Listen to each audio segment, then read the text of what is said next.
Hello and welcome to another MSDS Career Chat. Today we're talking all about cultivating and maintaining authentic connections, and I'm joined by my colleague Reggie Leonard. Reggie, why don't we start by having you just share a little bit more about what your role is with the Career Office, and then we'll get into like a little bit more of the details of networking. Yeah. So I'll share a little bit about my role and then I'll kind of backtrack a bit and share a bit about myself since we're talking about building authentic connections. Associate Director for Career Connections and Community Engagement is a really kind of long and arduous way of describing an employer relations role. So a lot of times in career services, you're either kind of doing career counseling and coaching or you're building relationships with employers. And so up to this point, I've been working with the School of Data Science for a while and have had the opportunity to work directly with students a lot. But in the early days, since we didn't fall under a school, we were just an institute. We didn't have the benefit of having alumni who had graduated from our school before to kind of leverage for employer connections. And so I had to do a lot of kind of scrappy relationship building, so to speak. So one of the first things that I asked when I joined the team back in 2015 is, does Charlottesville have a data science meetup, for instance? Like, is there a way for us to connect the students in our program to the broader data science community in Charlottesville? And so the answer was like, sort of, there have been a couple of meetings, but like not really. And so I reached out to the guy who had initially started that, and we ended up kickstarting the data science meetup again. And so things like that are not quite employer relations, but they're community building, and they're ways for students to interact with employers and with professionals who work in the field of data science and in related data trades. And so really my role is to facilitate those types of connections. So both to build direct bridges to employers, but also to build relationships that just benefit your overall career development as well. So maybe you want to speak with an alum or to someone in the data science community who can speak a little bit more to their career path, but isn't necessarily hiring. That's a benefit to you, as you're in the program. So that's really kind of the function of my role primarily. And so maybe backtracking a bit, I had to write some notes to make sure that I hit a couple of things. But so I'm originally from Maryland, so right outside of Washington, D.C. Whenever I say I'm from Maryland, people say, "Oh, I love Baltimore." I'm like, "Oh, cool. That's like so far away." Like DC is like 15 minutes away. Baltimore is like an hour. Like I never went to Baltimore growing up. And so no frame of reference there.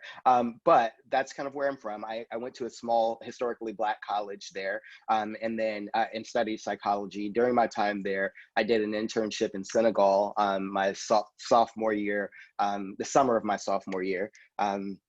Then I ended up going to grad school in Central Virginia, which is what brought me to Virginia. I graduated in 2007 from undergrad. And when I went to grad school, I studied professional counseling. I was a graduate assistant in the diversity office there, and just really kind of fell in love with exploring cultures and things like that. And so my core friend group were all of the international students. I always hung out at the international office. I got they asked me to be the VP of the Spanish club as well. And so I was the vice president of the Spanish club, and lived with a lot of folks from different Spanish speaking countries for a while. And so it was just a really cool, rich experience down there. And I also ended up starting a thing with a friend called Lynch Vegas. I lived in Lynchburg, and tongue-in-cheek, small town, we called it Lynch Vegas. It's like there's always something to do here, even though that's not how people felt. And so basically my role was community engagement there, where I would go and build relationships with local businesses and get them to let us create content for our website and things like that. And so even in my free time, I like just going out and building relationships with people. And so I think a little bit of that context is also helpful for understanding why I'm excited about a role like what I have, because it's just the way that I would spend my own time anyway, is trying to connect people. And so what brought me to UVA was I've always been interested in technology. My parents were absolutely shocked that I didn't study computer science and that I was studying psychology instead. And I was I want to work directly with people. And so when I saw the role open up for career services at the data science Science Institute, it was like, oh, wow, this is incredible. Like, this is pretty unique. I get a chance to work with budding technologists, but in an area where I have expertise. And so that's kind of what brought me here. So that's my intro, my preamble. And yeah, and I definitely have some thoughts around creating authentic connections and things like that. And also absolutely want to answer any questions and discuss any scenarios or anything like that that you all have. So maybe I'll like kick it back over to Myra first to see if there are any things that you want me to touch on first. Yeah, definitely. And, for those of you that just joined as well, you can ask a question anytime. Feel free to raise your hand or just unmute and share your video. It's pretty informal here. You can always drop it in the chat as well. Reggie, one of the things that I think we've touched on in previous programs is, given that everything is so virtual as well these days, just kind of leveraging, all of the resources like LinkedIn, like Twitter. Maybe people aren't familiar with using social media as well on a professional, Yep. in a professional manner. And so if you could talk, I know you have all sorts of stories about that type of thing, and using like all the platforms for networking. So maybe we could start with like the start, which is like making that initial connection. And then I know another piece of this is just how to maintain those connections too, which is a question we get really frequently. Yeah, absolutely. One of the things that I'll maybe ask that we send as a follow-up to students is a conversation that our colleague Heather and I had about leveraging online connections and things like that. So we go pretty in depth into various specific platforms, like even Slack. There are lots of Slack communities that you can join based on your interests and affinities and things like that. And you can network in those. So we go into pretty deep detail. And so I don't want to do that here. But in terms of like making connections, I think for me, like the prevailing, there are two kind of prevailing thoughts that come into my mind. One is being curious, and then one is asking like compelling questions. And so when I say being curious, so I was watching the career chat with Samantha, and one of the things that kind of came up was like, do recruiters use like social media? And then I know one of the recurring questions that often comes up is like, how do I follow up, or what do I say when I reach out to a recruiter? And so I'd say, if you're going to reach out to someone, make sure that you do a little bit of homework first. And so one of the biggest kind of ways that I see students reach out to recruiters and then don't see responses is by saying, hey, I wanted to learn more about your roles in data science. Would like love to find some time to chat. And they have a whole career website, so like, why would a recruiter respond to that sort of prompt? And so really the thought there is like being curious enough to go to the website of the companies that you're interested in, like exploring the website, learning a little bit more about the company and what their values are, clicking through the careers page, finding jobs that might be of interest to you, or like recognizing the fact that that company hires data scientists, but you don't see any roles open right now. Like maybe that's the question that you ask to a recruiter, as opposed to like, would love to learn more about your roles, because they've done a lot of work to kind of triage some of that so that they can be able to answer more pointed questions. And so I think the curiosity and the research kind of helps you start to get to some of that. So I'd say that that's step one.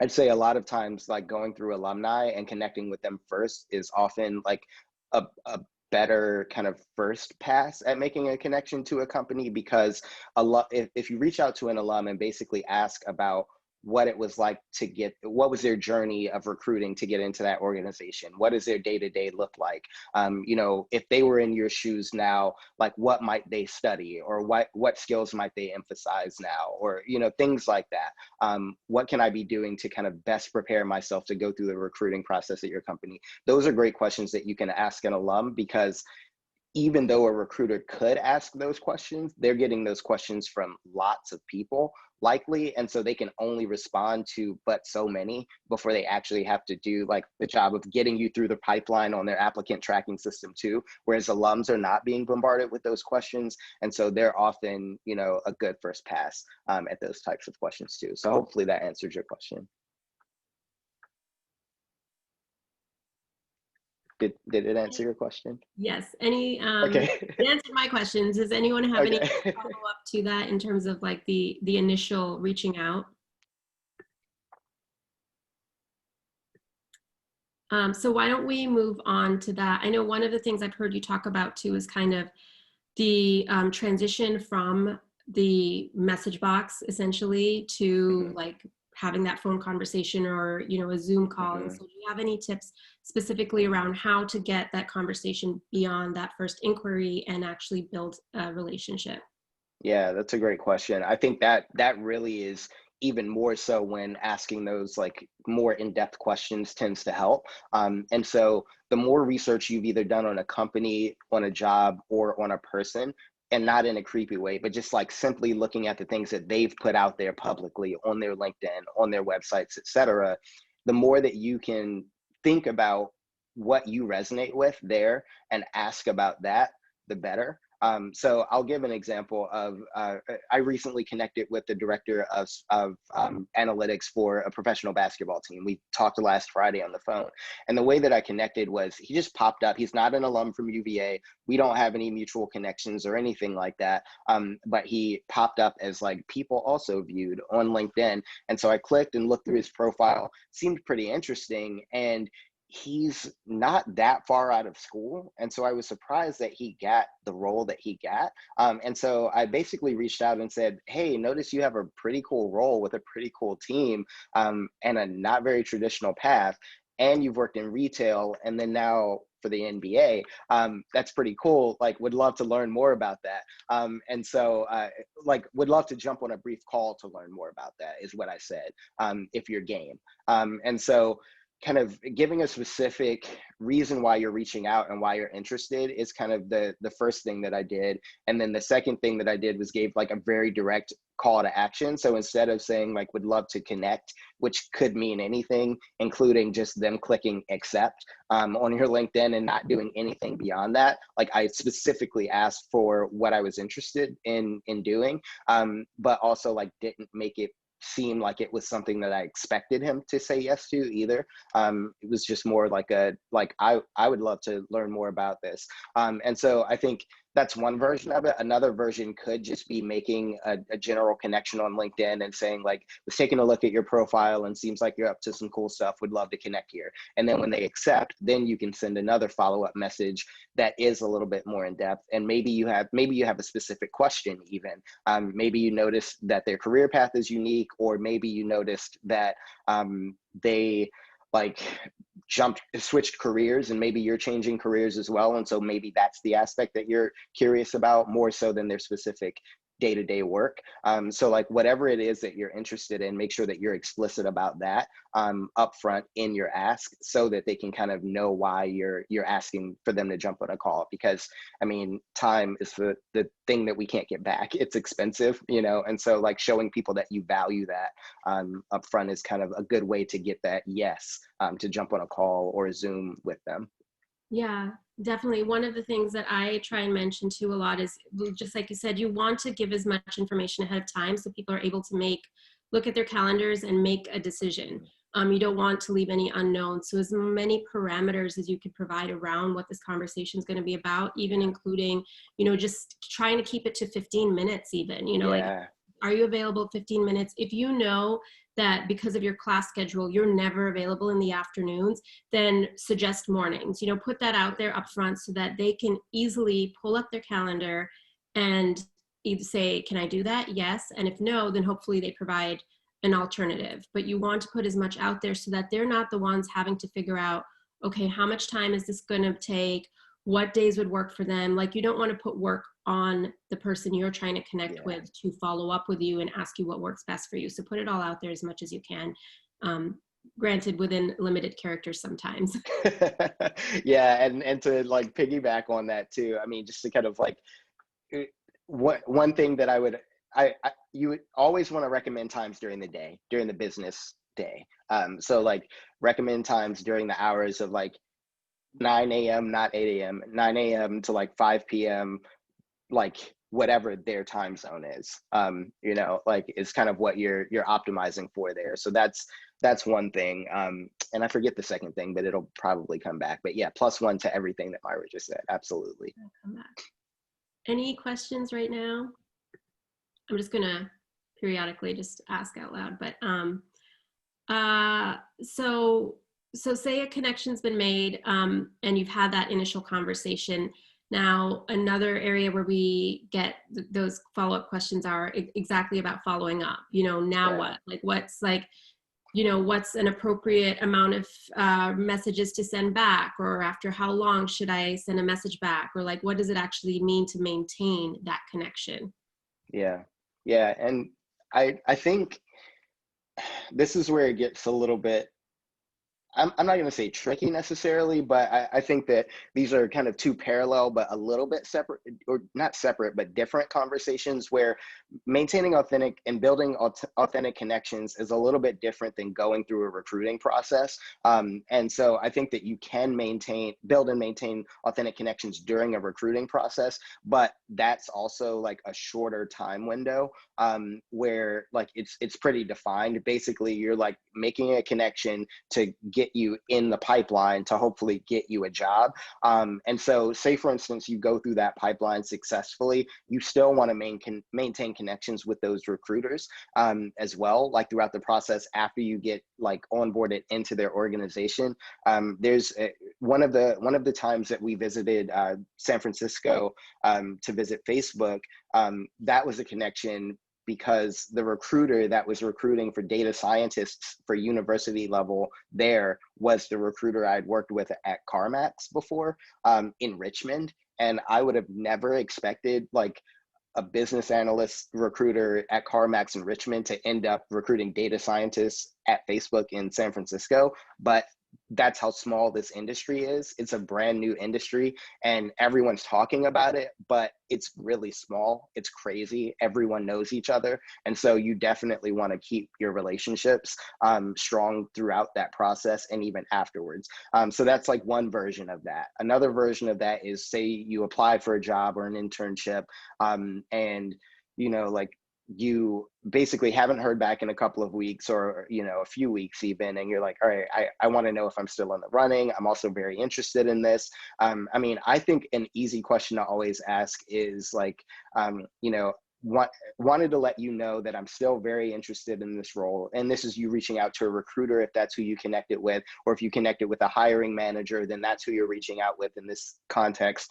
If you only applied and haven't connected with anyone yet, I would look for a hiring manager, like on LinkedIn, to see if the hiring manager like kind of is, if you can figure that out. And if not, then I would look for first a data scientist recruiter, second a technical recruiter if that title isn't at that company, and then third a university recruiter. And so like that's kind of the order, the hierarchy that I would go in if I was looking for a new connection. And then I would reach out to them and basically let them know like I applied for this job, and like send a link to the job that you applied to, or the job reference number if that's on the website anywhere. And then let them know like, wanted to let you know I'm still interested in this. I've actually updated my resume with a project that I'm working on, or like wanted to check in to see if there's any additional context that I can provide with my application, something along those lines. Like give them something new to react to, even though you're following up on something you already submitted, because otherwise they're just not going to respond. Even if they see it, they're going to be like, oh, cool. Okay, nice. But if you give them something new, then that's a reason for them to respond. So that's another way to build an authentic connection. And then the other version is like the longer term types of relationships, which I really think you all are in a really good position to be building as students. Like people love to help students and love to connect with students. When you're graduated, though people are nice, they also like know that they have to pay you. Like when you're networking post grad, you're looking for jobs with salaries that command higher, salaries because of your experience at that point. And so if I were in your shoes, I would be vacuuming up connections. Like I like, as much as you can, I would be connecting with alums and with data scientists who work in industry who might be on their first data science role, or maybe even their second. They're not in a hiring manager position, but they're solidly in their field. and they don't get a chance to talk about their work a lot in public or with people because they're not the fancy boss, and so they're not invited to conferences to speak and all of that, and so they would love to share the things that they're seeing and the things that they're learning, and those are going to be connections that you will now have going forward. And so in terms of maintaining those connections, it's not about being disingenuous and trying to create a CRM with like, 1 month pings to make sure that you email this new connection or anything like that. It's more so, this is why LinkedIn is so great, because when they're in your network, if you go on LinkedIn and look at your feed, you can see interactions with different people. And so it's really sometimes as simple as just liking a post that you actually like, that they posted, or paying attention to the things that people are posting. And maybe you see like an article that might make you think of someone, based on something that they posted a few months ago. And so maybe you just send them that article and say like, hey, remember like that this seemed like something that you were interested in. You were posting about A/B testing a few months ago and ran across this article and just wanted to send it your way. No need to respond, like that sort of thing. Those are the ways that you can kind of build authentic connections. Also, just in terms of like your interests, one of the things that I kind of wrote down that I wanted to convey is like understanding yourself and knowing what you value and knowing the things that you're interested in. So there are lots of affinity groups and professional associations that you can align yourself to.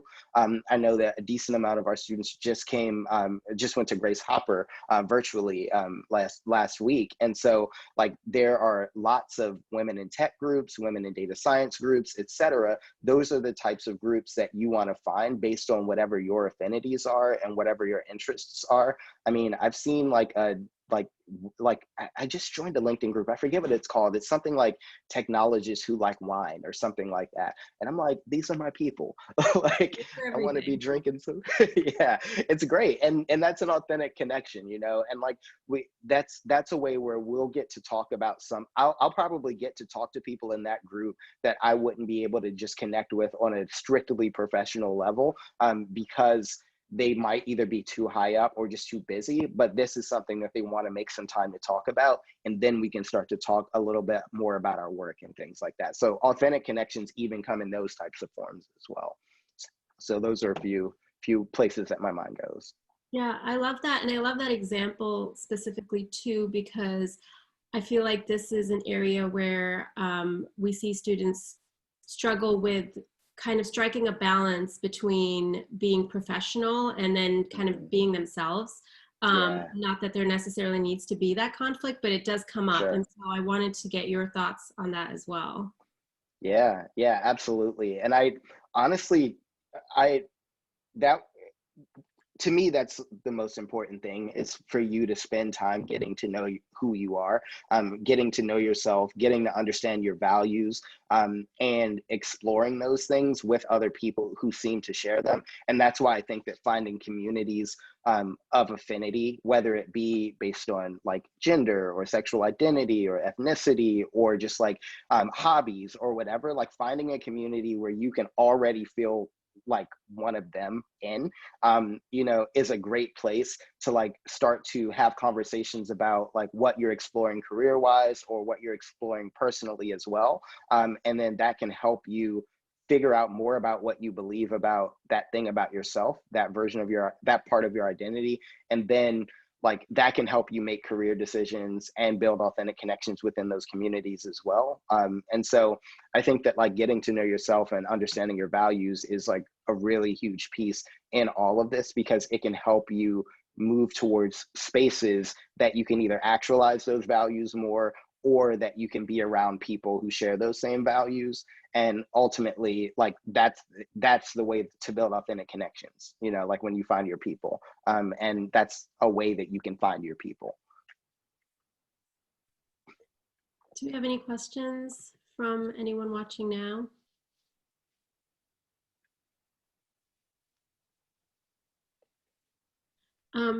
Reggie, one other thing I'd love to get your thoughts on too, are just kind of this, in terms of like the long-term maintaining of just your network, of connecting with your network as a whole. I think there's such a great opportunity when you are a student, because you have all these milestones, like at a graduation, and you can kind of announce something to your network and just Yeah. I know a lot of people do things around the holidays where they just send like a letter out just to everyone Yeah. in their email list, you know, just giving them a life update. So Hmm. I just want to get your thoughts on, you know, those types of communications and just other hmm opportunities that exist like that. Yeah, yeah, I think those things are absolutely great. I mean, and that was one of the things that I wrote down too, is like let people know how they can help you. And so that like I, one of the kind of pre in a non-pandemic world, like one of the things that like students get to do is go back home for different holidays and things like that. And so even some people will still be doing that. Some people will be doing that virtually. And you know, you often get asked, what are you doing now? Or what are you going to do next? And usually people kind of shrug off that question, answer it pretty generically. You know, and it's the same when people meet people through other people as well. If you're at a networking event or if you're at a party or something like that, people tend to kind of downplay like what they're up to. And those are the perfect opportunities to like let people know where you're at. You know, like you can let people know, you know, like I'm in my, you know, I just finished up my first couple of semesters of my MS in data science, and I'm really excited about being on the job market and, you know, like looking for jobs and looking to start like in June or whatever the case may be. So I think that that's one thing. To your point, like using digital tools like posting LinkedIn updates, maybe about, you know, the status of your capstone project, maybe, you know, like excited that we just like tried this new model on our capstone project and it actually worked, like super cool. Or like we're running into, you know, these technical issues and like would love to know like what you all think when you encounter this type of problem. You know, you can ask things of your network like that as well, and it creates engaging conversations, and you're legitimately curious about it and you legitimately get benefit back from it as well. So I mean, I think those are some ways that you can kind of let people know what you're up to, give those life updates. I've seen you know, alums post their resumes without their home address on LinkedIn, which is, if you're ever posting your resume on the internet, like do not put your home address on it. It's not necessary. But they often get traction that way, where they're basically saying like, hey, like recently graduated and I'm looking for like a role where I can apply my data science degree and my analytics skills. And people just come out of the woodwork and say, my team is hiring, make sure you reach out, and things like that. So to your point, those status updates, you know, but also with clear kind of calls to action of what you're looking for, are very helpful ways to maintain some of those connections too. Because in a very similar way to your point of you keeping track of what other people are up to, you want to give enough information so that other people can know what you're up to as well and can know where you're at. I love that. Um, are there any questions? If not, I mean, we can wrap up, Reggie. I'd love to get your kind of just anything we didn't touch on or closing Yeah. thoughts or advice. Yeah, I think so. I mean, being curious is like huge, especially as a data scientist. And so um, I think that one of the distinctions in my mind between like a data scientist and a data analyst, which many of you will be going after all types of data roles. And so this is not me saying one is better than the other, but more so just a distinction, is that the reason why someone calls it a data scientist is because science is in the title, and science is a process, which is necessarily a process of curiosity. So you have to have like some sort of hypothesis, and you basically kind of test that hypothesis in a systematic way. And so people expect curiosity from people with data science in their degree titles. And so one of the ways that you can convey curiosity is by making yourself aware of the field itself. Like data science is an actual profession. There are actual conferences that are associated with it that are kind of known as the Grail conferences. There's like ICML, and there's like, I forget what they call, NeurIPS is the new name for the Neuro Information processing symposium, and Hadoop, Strata, all of these types of conferences. Those are types of things that you can read papers from if you're interested in. There are tons of newsletters that are free on Substack and different newsletter platforms. If you just Google data science newsletters, and those kind of update you on jobs as well as trends in the industry. If you're on social media, particularly Twitter, then data science Twitter is like, it's pretty active. That's an understatement. Data science Twitter is lit. Like people are on it all day, every day, and it's a great way to get connections. I see people getting jobs left and right on data science Twitter. It's insane. And a big part of it is because it's such a small community that like it's easier to kind of stand out. The signal noise ratio is pretty low, essentially. And so those are some ways that you can demonstrate curiosity. Another thing is to kind of show up. And what I mean by that is, for instance, there's a hackathon this weekend that Professor Kropko is working on. If you're even remotely interested, even if you're not sure if you can contribute, like show up, if you can. If there's anything that seems interesting, like I would say, have this default posture towards like figuring out how you can make it a yes if you're interested in it, instead of like figuring out why you might not be good enough to do it, or why you might like basically like having a default posture towards yes is like a way to find yourself in opportunities that you might not ever have gotten to kind of experience. And so those are some things that I would say, is to be curious and like find ways to say yes to things, which allows you to show up. I love that. And for those of you who didn't catch that, the hackathon information is in the student newsletter that went out on Wednesday, and it was also posted in the Slack channels. So I know we had a couple of people just join. We have already had a robust conversation, and we can wrap up if there aren't any further questions. But if you do have questions, please feel free to ask them either directly or type them in the chat. So I'll just give people a moment. Yeah, sorry that we're late showing up here. We had a capstone team meeting. No problem. Do you have a question? Well, I mean, we kind of missed everything, so that's on us. Sorry about that. But, it's recorded. Yeah, it's recorded. And, if there's, I will also be sharing, Reggie did mention another webinar that was actually done this summer in the midst of COVID chaos that speaks specifically to some online tools that you can leverage to actually create connections. So that goes a little bit more in detail of like how to use various tools to make connections. And this has kind of just been a great conversation of like, your mindset when you're going around making these connections, best practices, things like that. Any other questions? I have one question. So for connections that you have from the past, who like you've maybe been in touch with some, but not regularly, like professors from college or like old bosses, things like that. Or even just like people you've met at conferences or through interviews or something. Mm-hmm. I always feel awkward if I reach out to them and it's been like a year since I've talked to them. Like, is that okay to do? Like, what's the best way to handle that kind of? Yeah, that's a great question. I just did that with someone. It was a recruiter. He basically leads recruiting for IBM, like internationally, and he used to live in Charlottesville. And I basically just reached out and said, "Hey Casey, like it's been a while. The last time that we saw each other, we were eating dumplings at Marco and Luca together. That was like 2 years ago. So I know this is out of the blue, but would just love to reconnect and hear a little bit more about what you're up to these days." And he's like, "Oh yeah, would love to connect.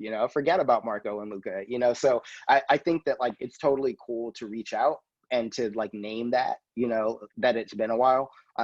So maybe like hey, it's been a while, but just looking to reconnect with some folks that, you know, like really kind of made an impact throughout my career journey. And so wanted to give you a quick update about where I'm at. Right now, I'm wrapping up my, you know, program in data science. And so if it's a professor, like, and there was a class that you feel like made some type of impact in terms of why you're studying data science, that could be a great thing to reference in that message, for instance. Or if it's a recruiter that you may be connected with through an interview process, and maybe like you didn't end up like, you know, kind of moving forward with that that company, either from your end or from their end, like you can just let them know, like, hey, just like looking to reconnect here and let you know that I'm kind of at the end of my data science academic journey for now, even though of course I'll still continuously be learning, you know, and just wanted to let you know that it was great connecting with you a while back during the interview process. Looking forward to keeping in touch. You know, something like that could be helpful. Or if they transition companies, you know, like it mentioned something like, you know, it's really cool to see that like recruiters have career journeys too. And so would love to connect, you know, like if there are any roles that like, you know, relate to analytics that might come up. You know, those are some ways that you can kind of reconnect with people like that as well. But kind of starting with acknowledging the fact that it's been a little while, and then giving a reason why you're actually connecting with them too. Yeah. Oh, and I see Himani has a question in the chat as well.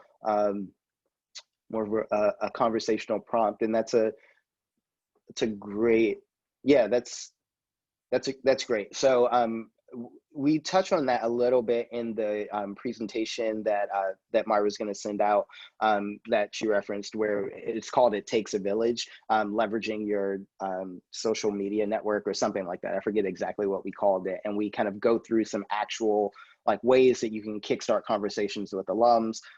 We also have some templates that we can send you all as well, about like writing initial LinkedIn connections to alum, things like that. But I do think that this is where that curiosity kind of comes into play. And so, you know, alums go into so many different types of data roles. And so the types could be in terms of what their actual role is. So maybe they're a data engineer, a machine learning engineer, data analyst, data scientist, et cetera. So maybe that's the tack that you want to take, is finding alums with different types of titles and then figuring out how they define those things differently so that you can kind of figure out where you fit in that ecosystem. But another thing that's different is the types of organizations. So some alums work in consultancies, some in banks, some with sports teams, you know, and everything in between. And so maybe you want to figure out what industry is most interesting to you. And so maybe that's the tack you take, and you find alums in different industries, maybe with the same job titles, so that you can kind of have that as a control across that. And then you find out what it's really like there. And then maybe you're figuring out if you want to work at a larger company or a smaller company. And so maybe you find alums that work in startups versus alums that work in large companies, again, with the same job titles. And then that way you can kind of suss out the differences, the similarities, and kind of what you think might be interesting. A question that I always ask when I'm talking to alums or recruiters, or less recruiters and more so alums or hiring managers or data scientists, is what is the makeup of their team? So are you the only data scientist on your team?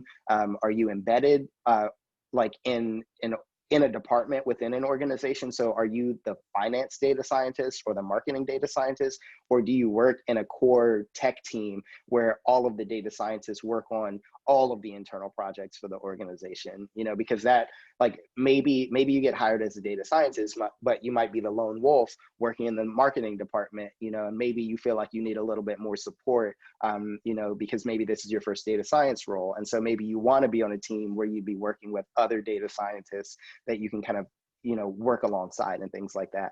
So Himani, those are the types of like questions that you can ask alums, so that you can kind of figure out where you fit in, if that helps.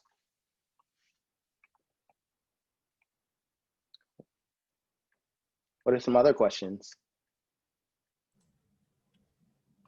Again, I apologize. I missed out on the bulk of the conversation. I don't know if you covered this already, but in regards to data science Twitter, I've heard a lot about how active and you're saying the low signal to noise ratio, or high. Yeah. And so I've tried to go and seek out people who are posting interesting things related to data science on Twitter.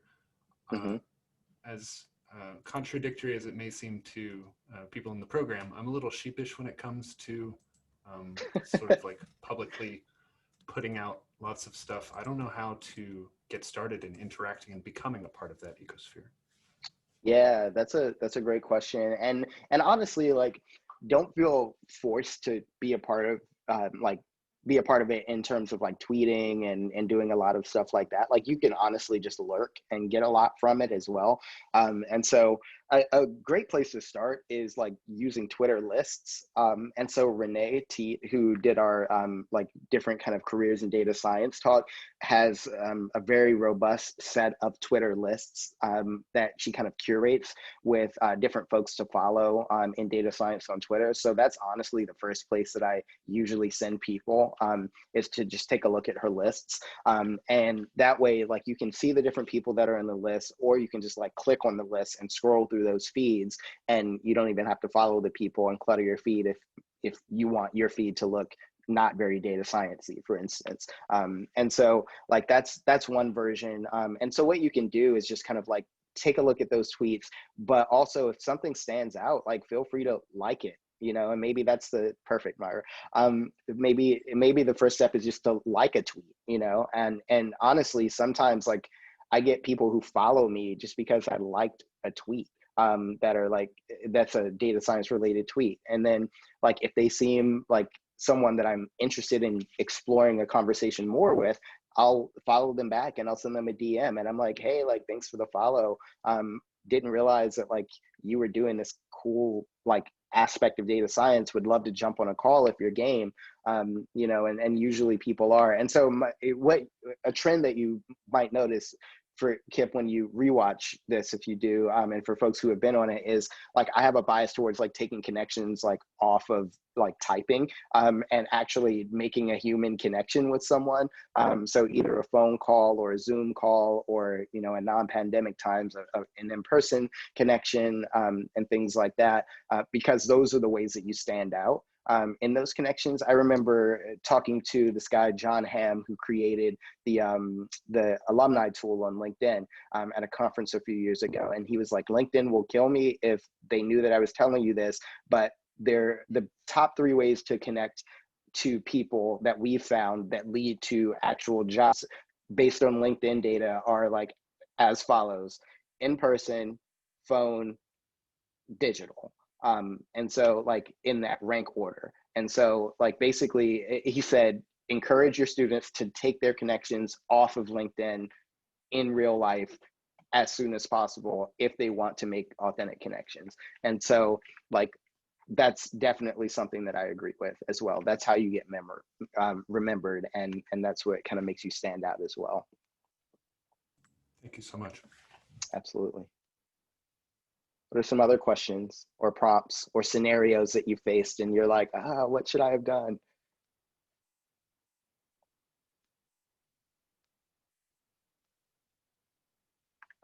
Cool. We're all pro networkers. I love it.